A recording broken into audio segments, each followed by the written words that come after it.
Hello my marvellous movie geeks. After being delayed 3 times since May 2020 due to the pandemic, Marvel have finally returned to the cinemas with Black Widow.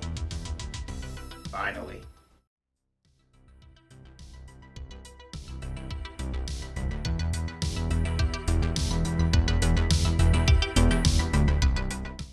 Firstly, as always, please like, share, subscribe and ring that bell to be notified every time we release a video. Directed by Cate Shortland and starring Scarlett Johansson finally appearing in her own standalone film, several years too late in my opinion, it holds up extremely well.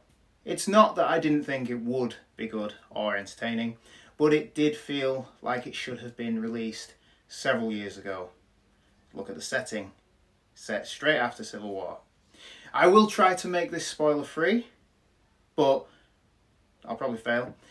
Firstly, I'll say that the interplay between Johansson and Florence Pugh is superb. You can believe they're actually sisters.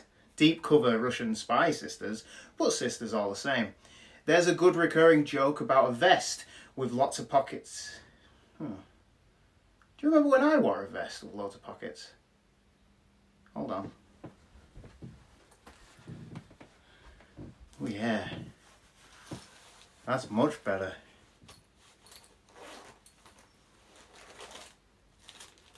Broken X-ray specs. The last time I wore this was in the cinema.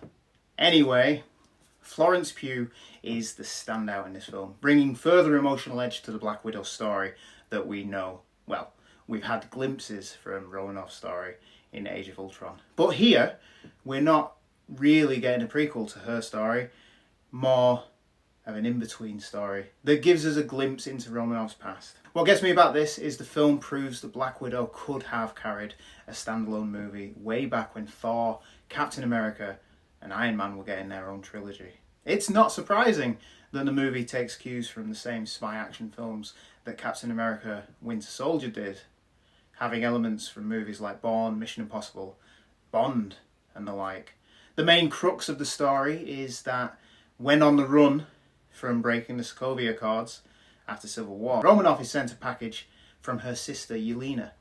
It turns out that the Red Room, the program that created the Widows, is still alive and well, producing more Widows that Yelena is still a part of. Well, she was still a part of.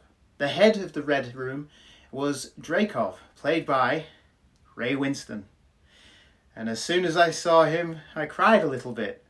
I died a little bit inside, not just for his inclusion in Indy 4, but because of his still haven't forgiven him for his inclusion in Indiana Jones 4.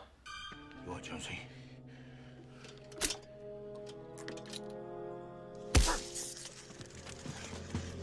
You broke my nose. I told you. Enough. Awful. In a story that mirrors what we recently saw in Falcon and Winter Soldier, Romanov and Yelena need to reunite with their old undercover family, Alexei, the Red Guardian, played by David Harbour, and Melina, played by Rachel Weisz, because they have the vials of this serum that can control the mind of anyone it's given to. Give it to the Widows, and you've got an army of controlled assassins. The dynamic here is brilliant, having the 4 of them reunite over the dinner table. It's both funny and full of exposition. The Red Guardian is great, being Russia's answer to Captain America. He mentions meeting Cap a couple of times, suggesting he may have met a Captain America at some point, which is a cool Easter egg if true, although it could be Red Guardian's bluster. The reunion works well and leads us all to the final act. The final act clearly mimics that of a Bond film. I can't tell you which Bond film it was. It's one of them. From having the villain monologue to the hero about what the plan is, destruction of the villain's secret cloud-based headquarters. In fact, even the chase through Budapest, mimic that of GoldenEye when Bond is in pursuit of the baddies in the tank. Bond's in the tank. It's entertaining and does not stop for a moment to breathe. But as with all films, there are some downsides. Some include the Marvel-specific ultra-thin villains. I'm not saying that they're all bad, but the villains from the majority of Marvel movies aren't always that fleshed out. Here, we get a version of Taskmaster. Now, There's going to be a lot of little fanboys out there who think that it's the wrong way to go, but I think it works, and the characters look good, and how they mimicked the styles of Black Panther, Hawkeye, Captain America, among others, really worked well. But given how the Winter Soldier had many pretenders waiting in the wings, I could believe the Taskmaster could turn up again in future projects.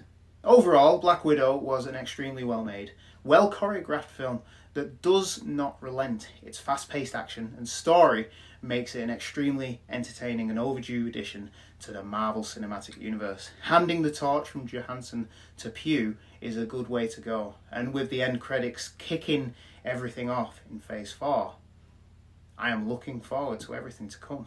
It helps that we've had 3 brilliant shows to help build up Phase 4. I'm going to give Black Widow a 5 out of 5, making it a best movie. I had to really think about that one. I'm Nate, the Ultimate Movie Geek, and you can like, share, subscribe, and ring that bell to be notified every time we release a video. Now, should I keep the best? Let me know in the comments below.